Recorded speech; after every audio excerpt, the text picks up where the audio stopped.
Hog fans, it's week 3. Every college football team is looking for their bulletin board material. Now, BYU, that's the team we're playing. They have their bulletin board material.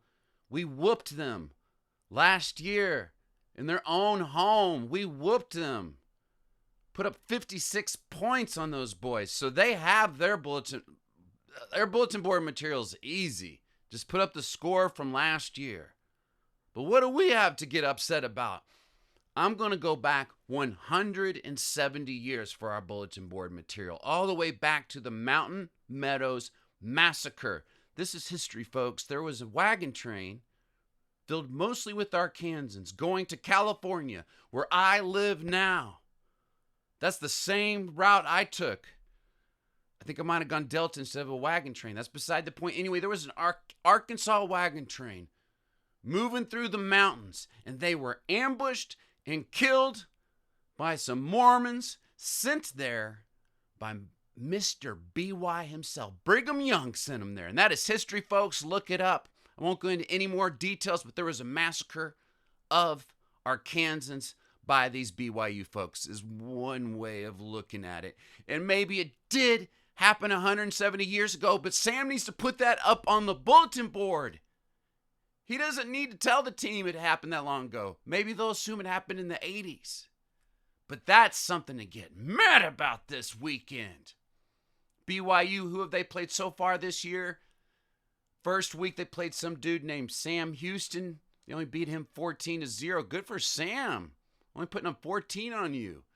And then the second week, they took on Southern Utah. Now, Southern Utah is the college in Utah you go to if you're not white enough to get into BYU. And I don't mean Caucasian white. I mean just like literally white. Have you seen their fan base? After watching last year's game, it's not just the uniform. It's vampires look at them and say, get some sun. Sugar and Salt called up BYU and said, enough, we get it. You're white. The White Walkers from Game of Thrones said, I know winter's coming, but turn it down a notch. They are white. The Baskin Robbins in Provo only has one flavor. You know what it is. But I feel sorry for the students there. I understand their dormitories are very far underground and their RAs are cave newts. Their most famous grad was Casper. I get it. It's tough. You know, a lot of them have never seen a black person besides Karl Malone or Jack Harlow. And Karl Malone isn't even black. I'm just saying, I feel bad for them. If you are ever in Provo, don't spill any red wine on BYU. When I was there, I did not know where to put my coffee down. Hog fans, I do not usually trade in scandal, but I have a photo you are going to want to see. This is the starting quarterback for BYU, completely nude in a snowbank. Look at him. Shame, shame, shame. We'll see if he's the starting quarterback after this scandal breaks.